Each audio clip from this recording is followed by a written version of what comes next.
Kom ek gee vanoggend nog 'n voorbeeld van 'n intense moment met hoë emosie.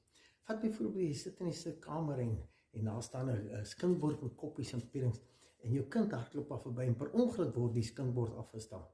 In daai oomblik skrik almal en dis hoë emosie want dis glasstukke wat jy dalk dink en al daai tipe goed.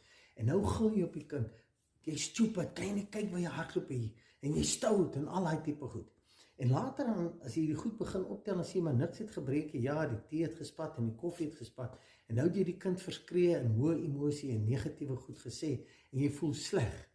Nou roep jy die kind later, die emosie het gesak, alles is verby, nou roep jy die kind en sê, hoor hierso, papa is regtig lief vir jou.